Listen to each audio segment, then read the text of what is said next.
നമസ്കാരം, പ്രവാസി മലയാളിയിലേക്ക് സ്വാഗതം. നാട്ടിലേക്കുള്ള വരവിനായി കാത്തിരിക്കുകയാണ് പ്രവാസികൾ. കൊറോണയ്ക്കെതിരായ ചെറുത്തുനിൽപ്പിനുള്ള പ്രവർത്തനങ്ങൾ പാസ്പോർട്ട് സേവനങ്ങൾ ഉൾപ്പെടെ നിർത്തിവെക്കുന്ന രീതിയിലേക്ക് എത്തിയിരുന്നു.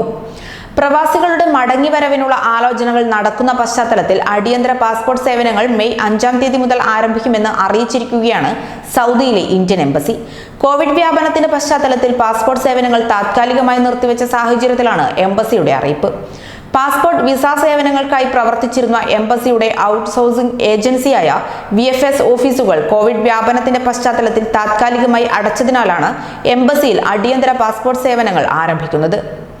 അടിയന്തര സേവനങ്ങൾക്കായി എംബസിയിൽ മെയ് 5-ാം തീയതി മുതൽ നേരിട്ടാണ് എത്തേണ്ടത്. എന്നാൽ ഇതിനായുള്ള അപേക്ഷ സമർപ്പിക്കാൻ മുൻകൂർ അനുമതി നേടിയിരിക്കണമെന്ന് എംബസി അറിയിച്ചു.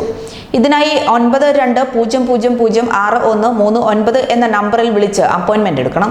വെള്ളിയും ശനിയും ഒഴികെയുള്ള ദിവസങ്ങളിൽ രാവിലെ 10 മണി മുതൽ വൈകുന്നേരം 4 മണി വരെയാണ് ഇതിനുള്ള സമയം. മെയ് 4 മുതൽ അപ്പോയിന്റ്മെന്റ് ലഭ്യമായി തുടങ്ങും. മുൻകൂർ അനുമതി വാങ്ങാതെ വരുന്നവർക്ക് പാസ്പോർട്ട് സേവനങ്ങൾ ലഭ്യമാകില്ല. ഇതിനകം കാലാവധി കഴിഞ്ഞതും ജൂൺ 30-ന് മുൻപ് കാലാവധി കഴിയുന്നതുമായ പാസ്പോർട്ട് ഉടമകൾക്കാണ് മുൻഗണന. എന്നാൽ മറ്റ് അടിയന്തര സേവനങ്ങൾക്ക് cons.riyadh@mea.gov.in എന്ന ഇമെയിൽ വിലാസത്തിൽ ബന്ധപ്പെടാമെന്നും എംബസി അറിയിച്ചു. കൂടുതൽ പ്രവാസി വാർത്തകൾക്കായി ഈ ചാനൽ സബ്സ്ക്രൈബ് ചെയ്യുക.